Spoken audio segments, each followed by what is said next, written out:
Hey guys, and welcome to episode 22 of Criminality, the podcast where, Rebekah, thank goodness loving reality isn't a crime because we really love this stuff.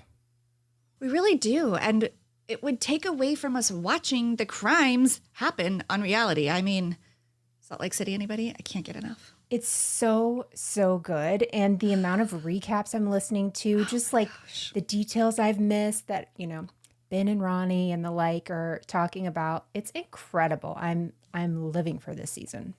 It's truly like the best thing I'm watching is that show. Every episode, week after week, gives something new, a different vantage point. Just when you think that story's going to get like tired or something. No, it's not. And what I can't get out of my head right now is Lisa's voice saying Jenny. And I was thinking about you and like, does that same affect work on every name? I was like, Melissa, like Jenny.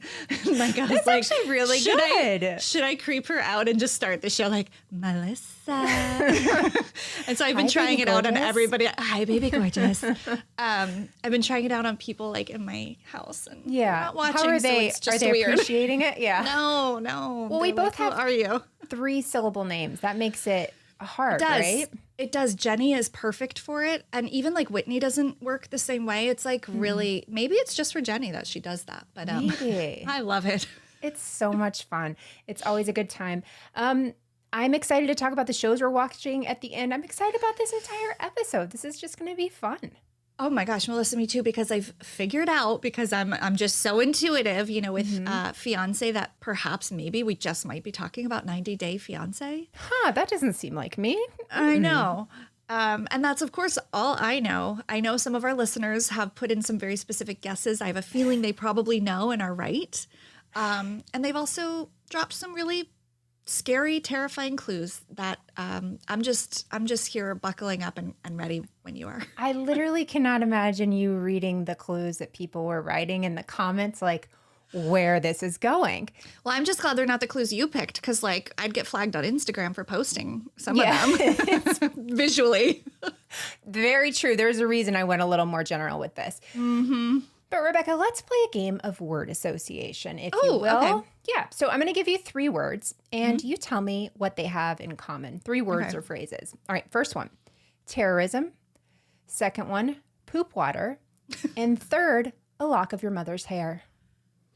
So you're telling me all 3 of these have something in common? Mm-hmm. And I should know it?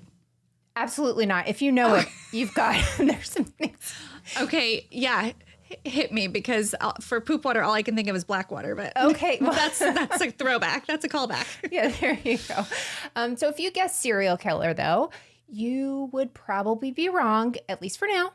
Jury's still out. But if you guess the subject of today's podcast, star of 90 Day Fiance and penis sheath wearer Paul Staley, you'd be right. And we should be friends. And you and I can be friends anyway. I won't hold this against you. Okay, good. It's more of a negative for knowing it, really, if we're being honest.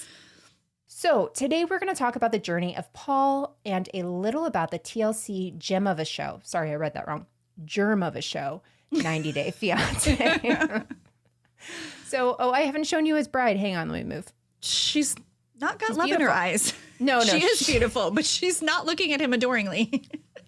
We'll get to that. Don't worry. So 90 Day Fiance premiered on January 12th, 2014 on TLC. You remember TLC, the Learning Channel. Rebekah, do you have any connection to TLC, 90 Day Fiance? I don't hear a lot from you regarding that channel.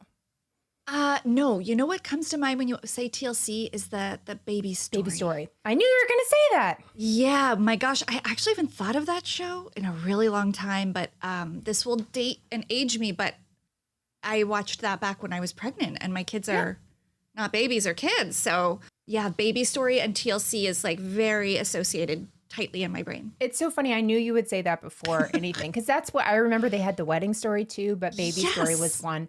Whenever I had kids, same thing. Like I remember watching those and not learning anything.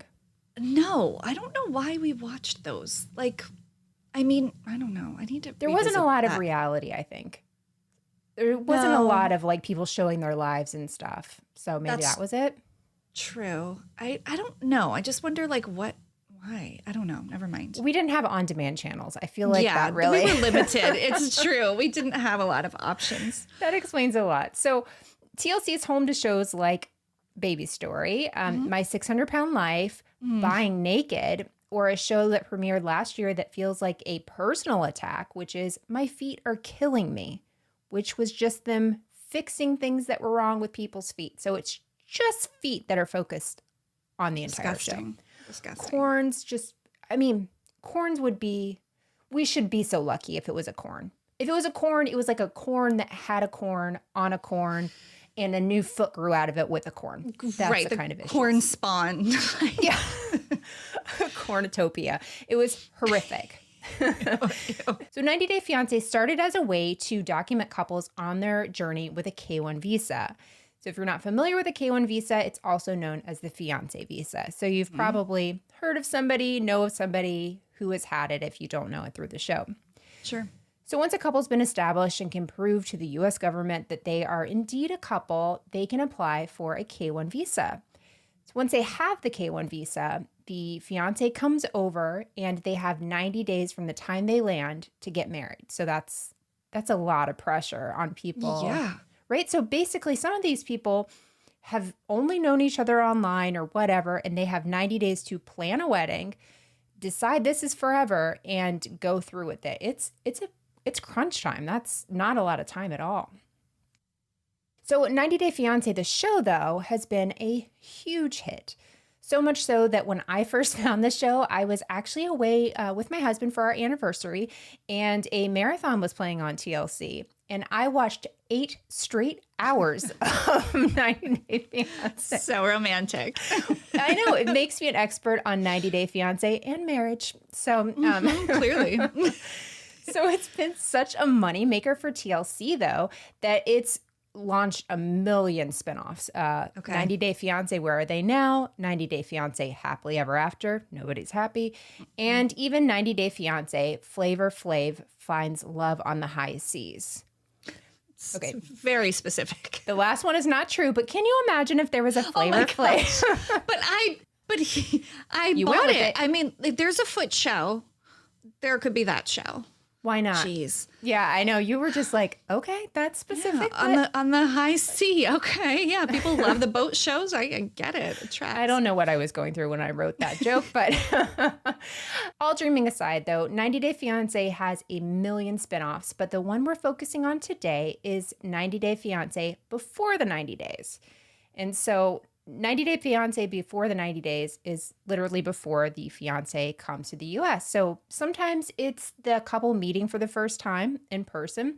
Sometimes it's they've met a few times and they're going back over to propose. But it is just a mess because everyone is catfishing everyone on these shows, as you can imagine. The catfishing is out of control. Legitimately? Catfishing, or just like not being honest and sort of manipulating truth? Oh, there are some photos. There is a Zied and Rebekah, and fans of the show will know who I'm talking about. This lady filtered herself into oblivion. She it was crazy. And he wore her shirt on his chest and meets her in the airport, right? Oh, that's Wait, awkward. He wore her face on a shirt on his chest. Meets her at the airport, and you see her standing next to this picture of her. Oh, no. That is 2 different people. Like, what if he didn't even recognize her? Like, what if he was like, no, that's not her. Like, look at my shirt. If there wasn't a camera crew, I do think there would have been questions. That's so wrong. He is just something else. They all are something else. So back in August of 2017, though, 90 Days Before the 90 Days came into our hearts. Enter Paul and his penis sheath. I'm going to get to what that means very soon, but I like kind of making you suffer with just wondering what's going on. I'm just glad you're going to tell me and I don't have to. Maybe I'll see. Maybe I'll skip it altogether. I'm kidding. So 90 Day Fiance Before the 90 Days, to me, is the creme de la creme. This is where we were introduced to the Silva twins. Do you remember the 2 girls I sent you? We had a chat about them. They scare me. Darcy and Stacy, they scare themselves and every man away that they've ever met. And we've also met Angela, the lone egg ranger, and Michael, her fiance. those are jokes for people listening. Sorry. So I know they're there. I know they're out there. I'm so glad. I'm having to commit to these things, knowing that you're just like nodding approvingly, but really just like, what is she talking about? So it's really the worst of the worst and the best of the best. Mm-hmm. Paul was really no exception. On this version of 90 Day Fiance, that before the 90 days, we're meeting this couple before they actually propose. So a lot of times we're seeing them with the first meeting. It's super awkward. The awkwardness comes from the camera. It comes from the meeting, like I was mentioning Ziad and Rebekah. It comes from the fact that a lot of times these couples don't speak the same language. Oh my gosh. Case in point, Paul and Karini. I can never figure out how to point to things. I know. So Paul and Karini's love is a tale as old as time. Boy meets girl on an international dating site. Girl and boy can only speak to each other through a translator app. Boy claims he loves this girl's big heart, and then TLC shows a picture of this girl's heart in a bikini while he says, like, she double hearts, such a great heart. Obviously, this is love.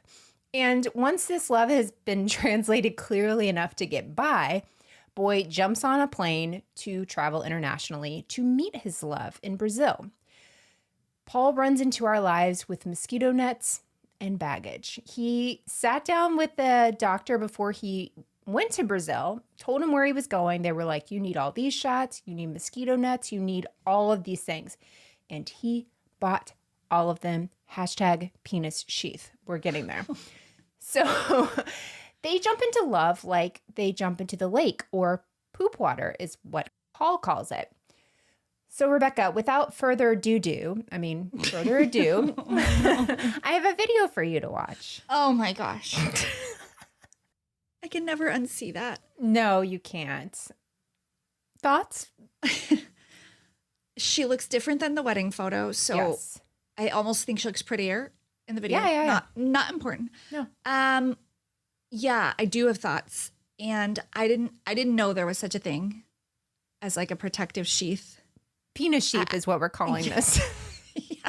So I've heard you say about 4 times. I think this is like becoming like we need like a ding every time. Oh no, it's going to you say penis sheath counter. Yeah. I didn't know those existed. Forgive my naivete. I didn't know. I mean, I knew condoms. Yeah. This is different. I'm not 100% sure that is like FDA regulated though. I think it looked like a Ken doll jacket. It was so weird, but here's my issue really with him. I understand traveling at somewhere. Sure.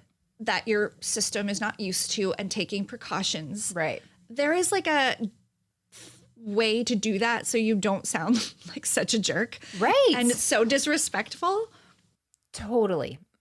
Yeah. Like I understand not wanting to get sick from water that you've never like had. Right. You know, so, but that was just so rude.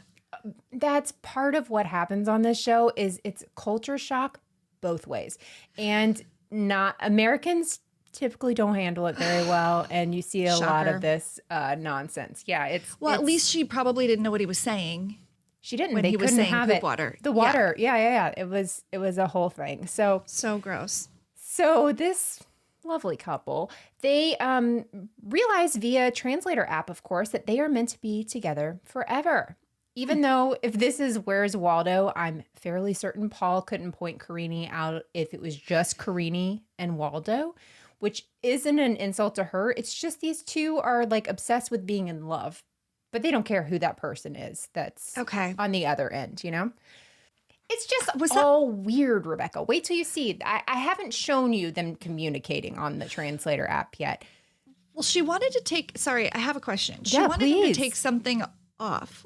Was it the life jacket, the terrible swimsuit, or the penis sheath?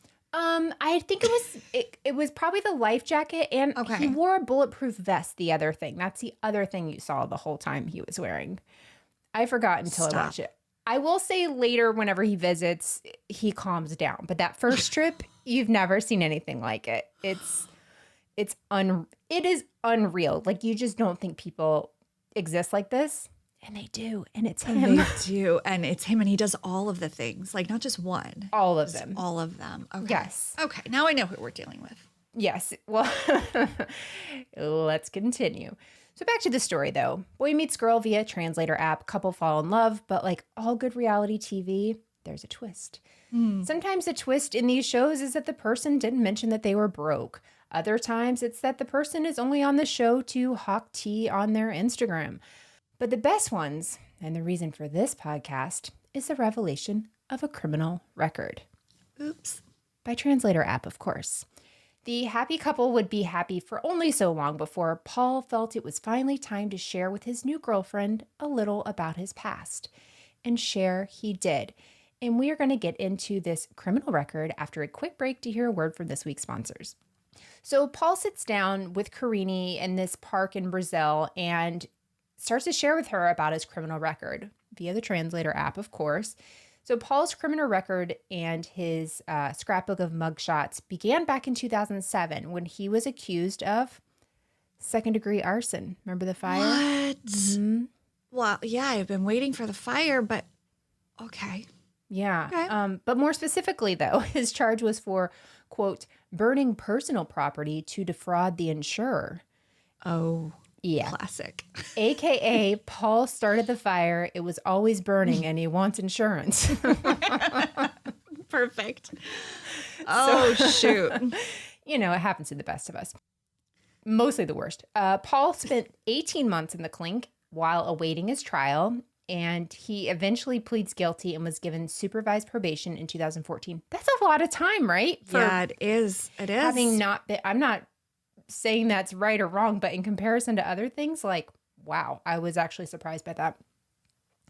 But Rebekah, it wasn't his only brush with the law. Paul then shared with Karini via translator app those 3 words that every woman wants to hear. You know the ones. Order of protection. Oh, no. Yeah. So Paul explains that he and his ex-girlfriend had this terrible relationship. Eventually, they both take out orders of protection against each other. According to Paul, past girlfriends had been unfaithful to him. And when this specific one ended, they both sought out orders of protection against each other. He was like accused of not physical abuse. It was like he threatened to slash her tires. Plenty there to get an order of protection, but they both apparently had them against one another. Okay. So Paul followed the rules of the order of protection and everything was totally, in the words of Kathy Hilton, hunky-dory. Just kidding. He was arrested for violating the emergency protective order in Taylorsville, Kentucky in 2013. So Paul tells Karini all of this via translator app again, and he kind of just sits there. She's like taking it in, having to wait for it to translate, processing it, and is saying, oh no, oh no. And let me let you see what he does. Oh, good. This is going to be good. This I'm excited for. Care to comment? Okay, sometimes these light and frivolous shows are too fraught with humanity for me to handle. That moment, yeah, with him telling the truth, I felt that for him. Sure. I'm not that was awkward, and I also understood a couple things she said because of my time with Elite. Oh yeah. I thought you were going to say visiting Brazil, something like that. No. From a Netflix show about teens and their sexy lives. Hot teens. Yeah. But then he ran away. I don't respect that. Have the conversation, stay there for a response. I think he just was so ashamed. So he ran away uphill in what looks to be like a rainforest. No, it was. It was. It's a lot. I don't think I have the compassion that you have for him just because I know what happens later. So I don't. Oh, okay. I don't have that so much for him. But I get it. I understand what you're saying. This is the weird way that I sometimes have a hard time. When I was a kid, it was hard for me to watch sports and see a team lose. I would just be like, oh my gosh, they tried so hard and they practiced just as hard. It's that moment of everybody makes mistakes. Nice I'm not really, you know me. Yeah. I just have moments where I see someone's real humanness. Yeah. And I saw it there. He wanted to tell her before they got further along, which I admire. And that's really hard to do. But what happens? What does he do to I would like everyone to take opinion? Note real quick that Rebekah just said she admired Paul. So let's continue. Let's go from there. So 2 minutes after that, Rebekah, no kidding, another crime takes place. No joking. And I was actually going to play you that footage, and I had recorded it, but it's honestly terrifying. Paul runs off up the hill, right? And Karini's just walking through the park to find him. A man with a machete runs up to her, steals her phone, apparently robs the TLC crew, and they just run off. Is that enough crime for you vultures? Yeah, I know. And Paul's like, now who's laughing at my bulletproof vest? This thing, a machete can't cut through this. What the what? Yeah, oh my what gosh. The what? Honestly, though, whenever I watched it, like I've seen it before, so it didn't really surprise me. I did not want to throw that at you because it is a lot to see. They blur the person's face out, but somebody comes at her with a machete and she just hands over her phone. It is wild.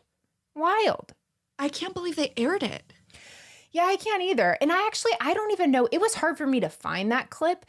So I wonder if maybe they pulled it at some point. I don't know. I had to find it on like somebody's blog. Like the tourism board of Brazil is like, get the machete footage off the show. We want people to come because it's like a beautiful place, but yikes. Yeah, it was. And just like right in front of the camera crew. Oh like, my gosh. Stole from them and everything. Oh but my it gosh. It That's was nuts. Yeah. So anyway, that happened immediately after he ran into the woods. But guess what? We're not done. Okay.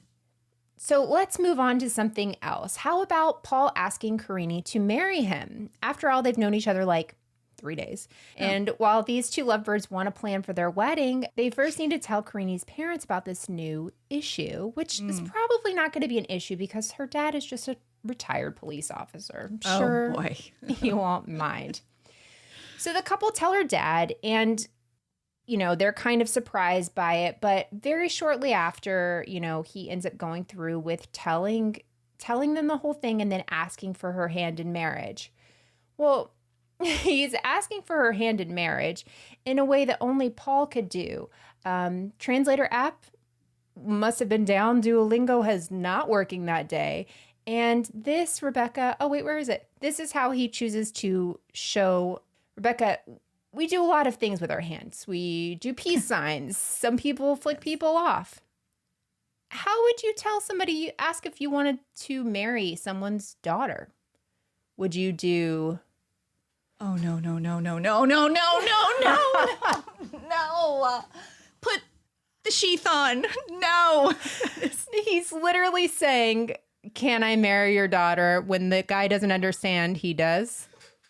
Oh, over and over. So for our non-YouTube watchers, he's doing like at elementary, middle school finger in the one finger in to make a circle with the other fingers. Yeah, okay. Putting it in. I cannot. I won't do the action, but let this. I was so excited about this. It was horrific. So he got the whole finger wrong, first of all. It's like not that finger, which makes this even more explicit. It's like this is so bad. I'd rather watch the machete, to be perfectly honest with you. Yes, bring us back to the machete, please. The machete of it all. My gosh. So yes, well, eventually though, her dad does say yes to marrying his daughter / eggplant emoji. So what do you do next, Rebekah? Well, that's when the K-1 visa comes into play here. So as I said before, it's known as a fiance visa. They're both engaged at this point. They're engaged to each other. Tons of these visas are applied for every year in the name of love. But to file for a K-1 visa, you do need some money. And I can't remember what the amount is, but it's several $1,000s. Okay. It turns out Paul didn't have any. His hands are hard at work, but he's not really. You also need to have a job, which Paul had a hard time keeping. And like I said, you have to have like a certain amount of money. Paul had neither, and while you could have somebody sponsor Karini, now I don't know if you knew this, but if you sponsor somebody on a K-1 visa, do you know how long you're responsible for them? Say it all blows up, and that happens sometimes on this show. You get married, you're responsible for them, the sponsor. Financially? If they file for government support, anything like that, you're responsible for them. 24 months or like 2 years or something? 10 years. Oh my gosh. Like who would do that? Exactly. And so Paul's mom was like, yeah, I'm not doing this. This is She's not like a mother knows her son. Run, girl, run. Well, he knows how to run, but maybe she should start running. Like I said, Paul's mom was not going to do this. And while she may share the hair off of her head, she was not going to share the shirt off of her back. Oh, yeah. Did I mention that Paul's mom, who is a really lovely person, once gave Paul a gift before he left for Brazil? Let's roll that beautiful bean footage. It's not even like a lock. It looks like she swept it up from the bathroom floor while cleaning. She pulled it out of her hairbrush. Oh, gross. And you can't convince me those weren't bodies they were moving into that car. Yeah, I don't know if he brought them into Brazil, but yeah, those are the things he was carrying. He had so much stuff. I don't even have that footage of him going through the airport just carrying, because that's like all of his like military grade stuff. He had mosquito nets he slept in under, during the night. There's a lot of stuff. Penis sheaths are not going to carry themselves, Rebekah. If I know one thing, I know that to be true. I think we're up to 6 counting. Okay. Oh my gosh.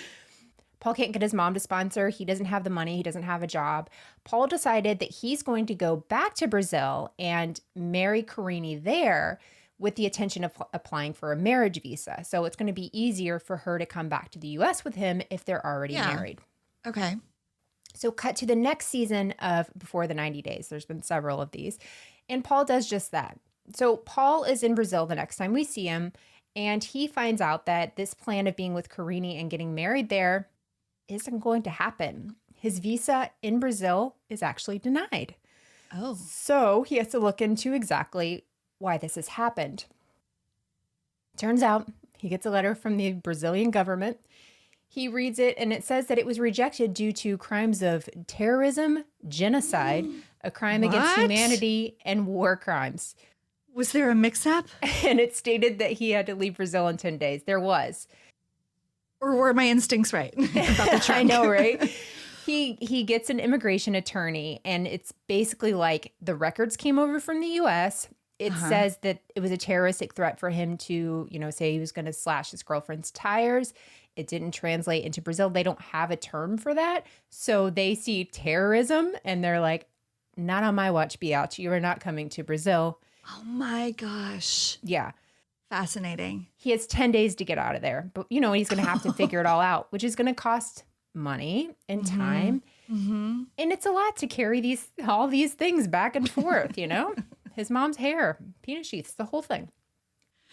So while clearly this is a whole other problem, he needs this money and time, he heads back to the U.S. So eventually he's able to get things cleared up, and he moves back to Brazil to be with his one true love. I wrote the P word again here. I mean Karini, not the penis sheath. So one thing to know about Paul, though, is he is a messy beach who loves drama. And he loves to show drama all over social media, which that's my favorite when people are, Yes. Isn't it? Yeah, it really like supplements the watching experience when you can like back it up with some good social. Oh, yeah. And he doesn't care. He's like, I'll delete it tomorrow. The whole thing will change tomorrow. No one's going to remember this. So take October of 2017. Paul takes this time to head over to the gram and tell the world that Karini's cheated on him with a man named Alex, and so the two broke up. Karini denies this. Keep in mind, English is not her first language. She's still learning English. She releases a statement, and shortly after they reconcile, of course. Okay. Literally a month later, they get married in Brazil with Karini's family and friends in attendance. That was that picture I showed you before. And nothing can keep these two apart at this point. Just kidding. 4 months later, back together, they break up. It just goes on and on and on like this, literally forever, until we're all dead. So Paul is in Brazil, and he's struggling to find work. So he says, we should move to the U.S., save money, and they find out Karini's pregnant. Eventually, they go back to Brazil, and he's with Karini. They have a son named Pierre, is what they call him, March of 2019. Cutest kid in the world. He's absolutely adorable. Yeah. So that summer, though, the couple decides to move back to the U.S. Paul thought he'd be able to get more work in the U.S. Turns out he just does a lot of cameos, and 5-minute cameos. And he'll don't tempt me. And it's don't tempt me. The holidays are close. And it's all of his greatest hits. They're just so unhinged and things nobody asked for. Oh. it's good. So do they have like a cult following, these two? Like they have like a lot of followers and like people are interested? I mean, you're telling me about it, so. Yeah, I'm like, they're interested in the way that I'm interested. Nobody's like Team Paul and Karini. They're like, I'm worried about the baby. I like Karini. I think she's very young, and I think she was like 24 when they got married. He was in his 30s. Okay. So I think that dynamic has always been a little off, and I think he's very controlling and a few other things. But yeah. anyhow, so it's not like an ideal situation, I would say. And like you were saying, she looks different in every picture. The longer she's with him, I truly think the more miserable she looks. Like when you first see her in the poop water, she looks gorgeous. And Yeah, she did. Young and free and happy. And then I will say more recently, she looks a lot better. Not like hot, skinny, beautiful. Just like she looks happier is what I mean whenever I say that. That's good. Yeah. So living in the U.S. for Karini was really hard. She has no family. She has no friends here. She doesn't know the language. She has this baby. Paul's supposed to be working. He's really not. They have these wild dogs that just take over their lives. It's a lot. So I want to be very brief with this, but in July of 2020, Paul streams on Instagram, loves the gram, a live of him calling the cops on Karini. Can you imagine? You're like literally going through a crisis and you're like, gotta get those likes. Yeah. Hey, I'm going to wait until more people log on. So we'll just wait. Oh God, that awkward moment. They're like, hold on, I'm not going to start yet. Shh, stop screaming. Yeah. That's basically it. So wrong. Karini, he says that Karini's contacted this attorney in Brazil and is texting about Pierre in custody and getting a divorce. So I guess he thinks that's a reason to call 911. Oh, this sounds a little scary. Okay. Yeah. So they get orders of protection against one another. And oddly enough, Paul is the one that moves to Brazil and Karini moves to Indiana. She has a friend in Indiana. Okay. I don't know. I just have a feeling that he's like, if she goes back there, I'm there and she is stuck with me. I just don't see... it doesn't make sense otherwise. It doesn't make sense at all. And I just want to officially retract my earlier statements of Paul's humanity. The writing was on the wall. The red flags were there. I thought it was maybe him trying to be honest, like he'd changed. Clearly he hasn't. I think he's scary. I hope this ends amicably and they're like not together actually. Let's continue. The next month, though, they drop the orders of protection against one another and confirm that Karini is pregnant again. Oh, man. In February of this year, right around the time that baby Sitch was born and this here podcast started, Ethan, Paul and Karini's son, is born in Brazil. Another adorable little kid. Okay. And I even have this in my notes. I think Karini looks happier than she ever has being in Brazil, being around family. She has these little boys. She seems to really love them, loves her family. They're all very close. So in the past few months, the couple announced that they are moving back to the U.S. with Karini's parents for 90 days. He specifically said 90 days. So I know on these shows, sometimes they talk about like how long it takes for family members to come over. It's kind of, I didn't quite understand why they would come for 90 days, but maybe their there's brand. a piece I don't understand. Keep it in the family. So while the couple has appeared on various installments of 90 Day Fiance, they are no longer filming. And we're not exactly sure why, but after there was abuse allegations, I did not go into any of that because it's out there if you want to see it. Yeah, that doesn't surprise me. No. They're like pretty bad. And then they like the other one says, no, it didn't happen. It's just a cycle over and over again. It's so bad. Yeah. It's also why I didn't want to do this. I actually had this one picked out for a while ago, but it was in the middle of all this. And I was like, it's too dark. That's true for my next story too. Really? Yeah. It's like we wanted to play out and have some resolution or, you know. Yeah, that's how this one felt. I'll read a statement that he put on Instagram. I'll read part of it. Okay. Updates. The false allegations against me were withdrawn. We are currently in Brazil. Karini's green card was stolen and the embassy is closed because of COVID-19. So we will be here indefinitely until we can get her a boarding foil, hopefully before her green card expires. This is all over the place, and that's why I'm reading it, because it's a lot. Karini's pregnant with our next son, Ethan, who will be born in February. My dogs are finishing up intensive training at the Pampered Pup. They were a lot. Training?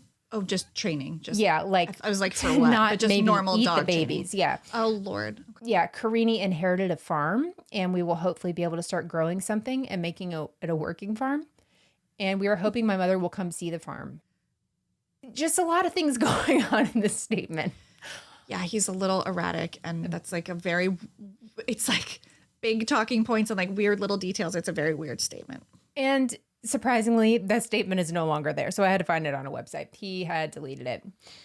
So if you can have that statement, you can go to Instagram, or you can go on OnlyFans. Yeah. Remember I said fans? That's where we're at. OnlyFans is known for a lot of things, Rebekah, but I bet you never thought you could watch a live stream of someone getting DNA results on their second-born son with their wife. And that's the kind of content Paul and Karini are giving you on OnlyFans. I mean, we used to watch that for free on like trashy talk shows. I know, Maury. I did find a clip that was like redone that looked like Maury. Like it looked like a real thing, but it was fake. So there was a discrepancy, and he constantly accused her of cheating on him, wanted to know. Actually, whenever he went to visit her, he made her take an STD test before he, like very publicly, like, I need you to do this. Is toxic. Yeah, that's probably the most accurate use of that word I've ever heard. Yeah, forget the lake or the water. Like, he is the one that is like toxic. He's poop water. Yeah. But if you want to find out the results, you can go to onlyfans.com and use coupon code RunKarini to find out. And I hope she does. It's terrible. Yeah.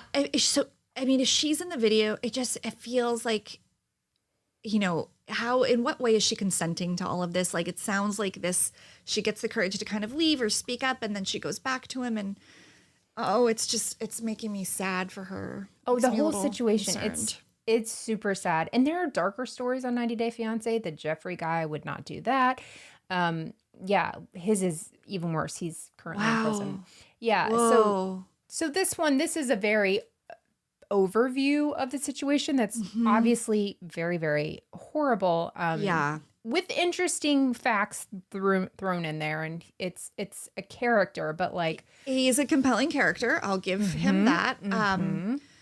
I am grateful to learn some things about 90 Day Fiance that I didn't know. Didn't even know that the 90-day thing wasn't just an arbitrary, like, love at first sight idea. Okay. Like, I didn't know it was contingent on this visa thing. So I had no idea there was an international aspect. I literally didn't know. Oh, yeah. So that was cool to learn. That was it. You can order penis sheaths at criminalityshow.com/.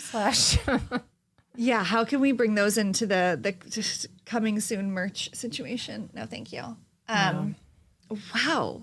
Sorry, I didn't know if you were officially done. No, I'm processing. good. I'm done. Yeah. Keep processing. No, so that struck me. And then I also didn't realize there was like continual coverage. It sounds like they were filming a lot.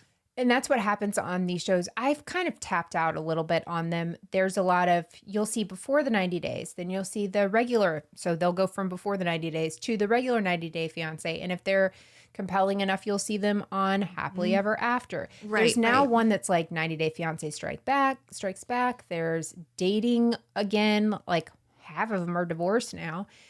There's a lot. And it's not what the show started out to be. I'll say that. There were some really cute, wonderful couples early on. Aww. And then it becomes like I would be horrified if I was lumped in with them. Like I wouldn't lump the Kirliam and Alan is one from the first season. So great, so pure. It's like not truly looking for a life companion. Yeah, and like they met on a Mormon mission. He met her down there. Yeah. Like that's a whole different situation. Okay. Yeah, it is because it's like a genuine life experience that they shared. Okay. Yeah. Interesting. Yeah. So wow, he truly is one of a kind. I will say that. Yeah.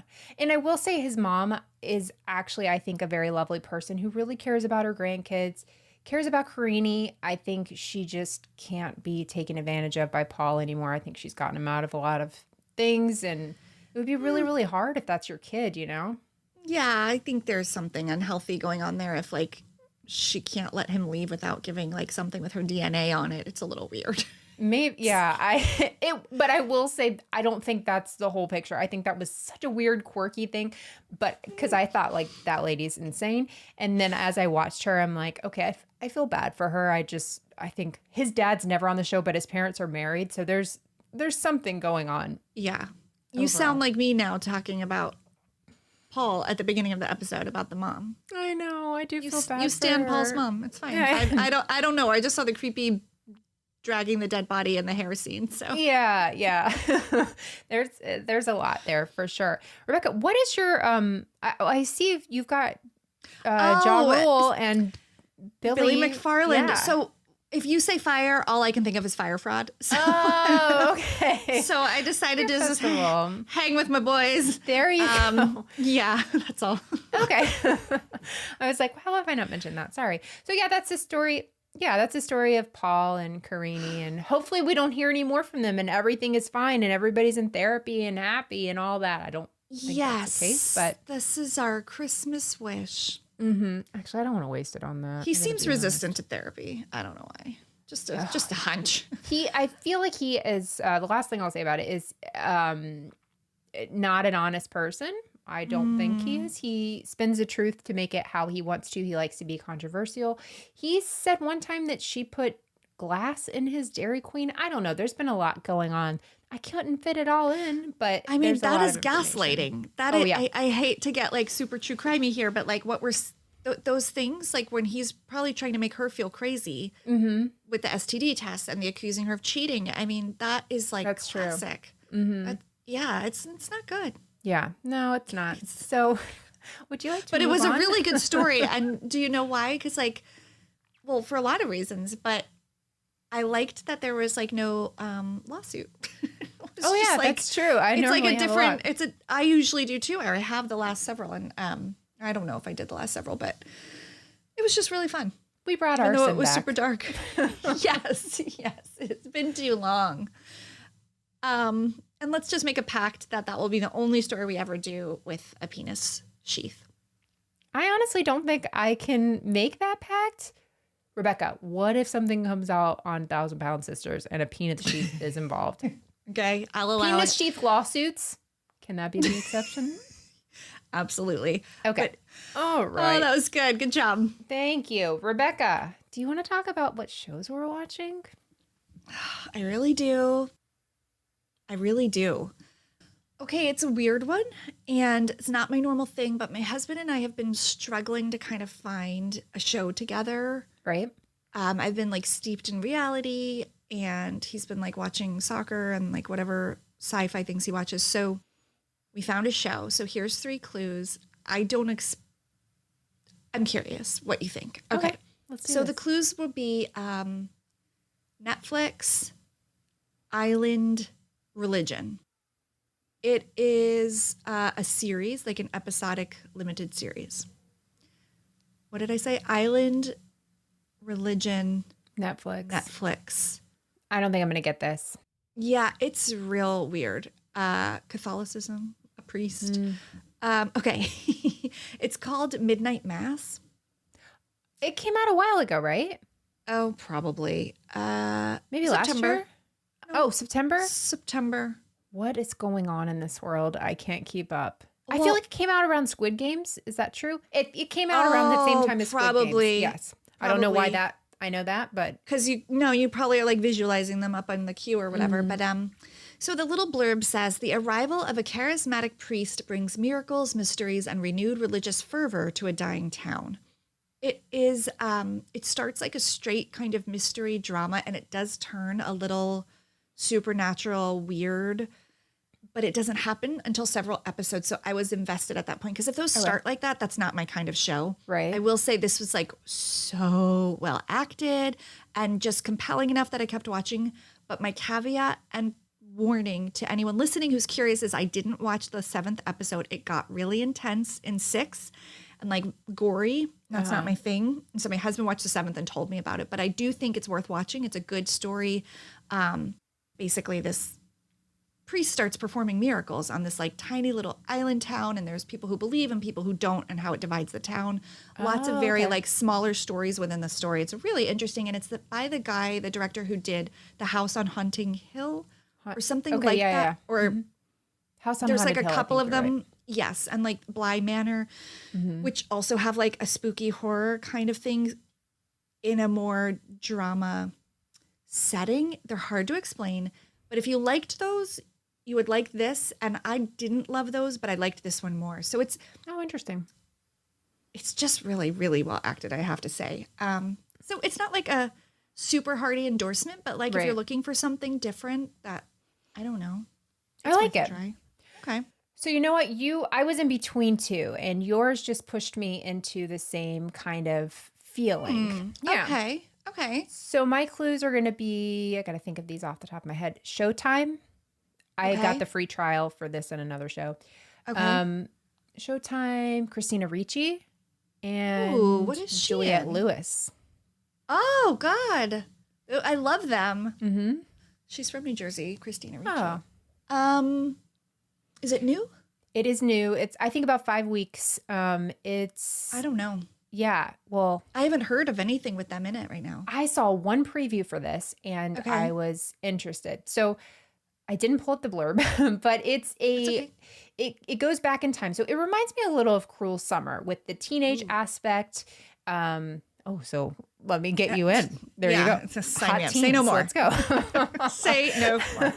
So it goes back in time to like 20 years ago when this girls soccer team goes to nationals. They're flying to nationals, and then 20 years later, what's happened? So they fly to nationals. They get into a plane crash, which is not a shocker. It's like in the previews and stuff. They are left on this island, and they have to survive.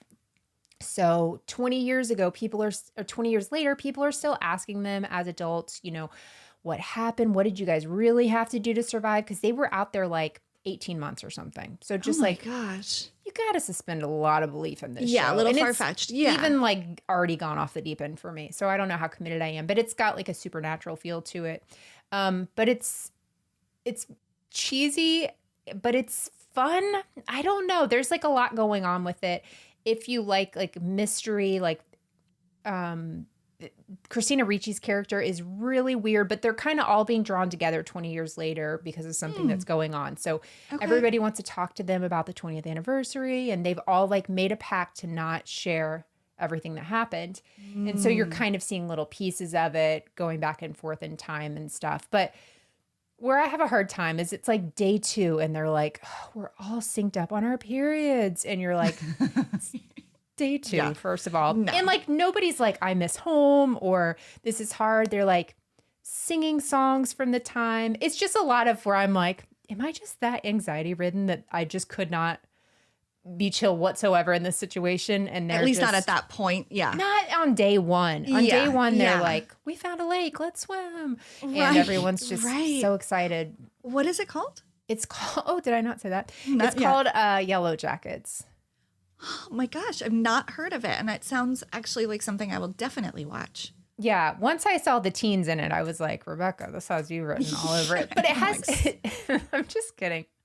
No, I am a YA show fan. I don't know why. It's all right. I don't know YA. Yeah, it's interesting, but I think you would like it. I actually got it because I'm watching Dexter, the new season of Dexter. And fun. Good. That was going to be my thing, but. I'm already regretting. I had one other show and I wish I'd done the other one. I don't think I'm not trying to sell anything. Midnight Mass is what it is. I just don't feel like I explained it well, but it's interesting. As a Christmas gift, what is your other show that you're watching? Christmas gift to the listeners. People might have extra time. Okay. I don't remember if you and I have talked about this before, like on the podcast or off, but Hulu. Okay. I'm not going to guess unless you want to. Sure. Coming of Age. Okay. Going back and forth in time. Middle school. Pen 15. Yes. Have we talked about Pen 15? We have, but not this new season. I haven't watched it yet. How is it? Oh my gosh. Okay. So for anyone who doesn't know, just really quickly about Pen 15, the first season, the two creators of the show and the main actresses are in their 30s. They're comedian actors. and they play characters in the show that are middle schoolers. But the whole show, everybody is actually in middle school, but they are not. But they embody, oh my gosh, 13-year-olds in the most remarkable way. I think they're brilliant. It's very funny, very cringy, coming of age, kind of just dealing with like the shame and the just the angst of that age. Season 2 is a continuation, but it's a little heavier. It deals with some darker subject matter. Right. They're like still in middle school, but they're a little older. They get high school boyfriends, and they're still just like charming and quirky and adorable, but like their friendship gets tested in different ways. It deals with more, I would say, like just like bigger themes, but it doesn't lose its like playfulness. It's and I know it's also the last season, so I think they maybe on purpose kind of tried to like give it a little more gravitas since it was ending. But I'm so blown away by the two of them. I forget it's like Maya Erskine and Anna something. Yeah. Cole, maybe. They use their first names, their real life first names in the show as their names. They're Anna and Maya, and they have this like, I love them. They're BFFs. They're the cutest. They're so cute. I love the first season. It's one of my favorite seasons of anything. It's brilliant. The thong episode. What is it? Tomorrow. That's what like I see in my head all the time. Just tomorrow. Whenever they were like swapping it out. Yes, and the when they would scene return it. For me, it's the drum scene in her concert. Yeah. Like, oh God, just it just zeroes in on like little moments that. If you can't relate to the specific thing happening, you know the feeling of it happening. Yeah. And it's just so, so good. So Pen 15 was the other show I was watching, which probably should have led with. No, that's all right. I've wanted to watch that one, but I know it's the end. So the second season, I feel like it's maybe 2A and 2B. Like they divided this last one up, right? It's like chapter 2 of season 2 or something. I don't really get it. But it was confusing to me. Yeah, I don't know. But I like blew through them because they're short and they're just so lovable. But yeah, it's really good. I didn't want to be sad with it ending. I've just so I've put it off. I don't know. I know. I hope they do something else, and I hope it's great because I just think they're so talented. They are. Oh, I love that. Well, I will need to watch that. Yeah. Perfect. So Rebekah, do you have your clues for next in 2 weeks? What if I said no? What if I was like, no, not yet? Sorry. I consider this my notice.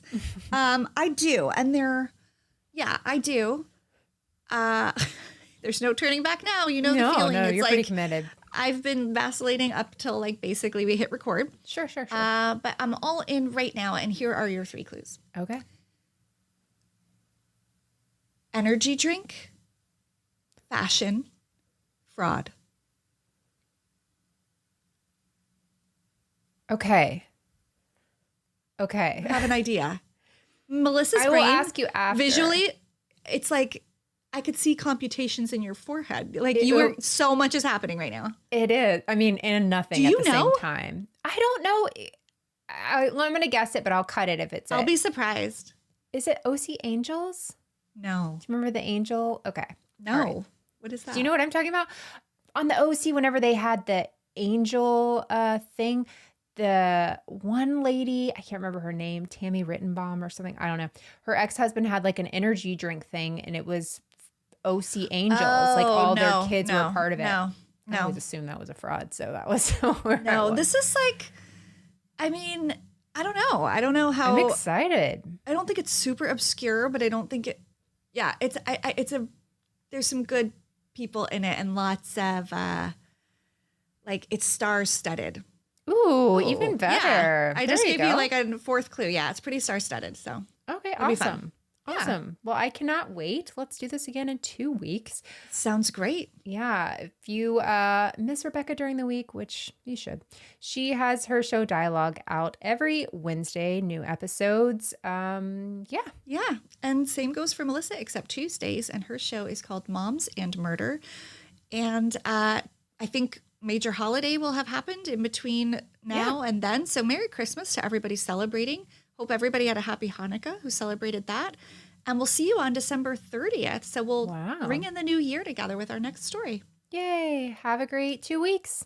Yay. Bye.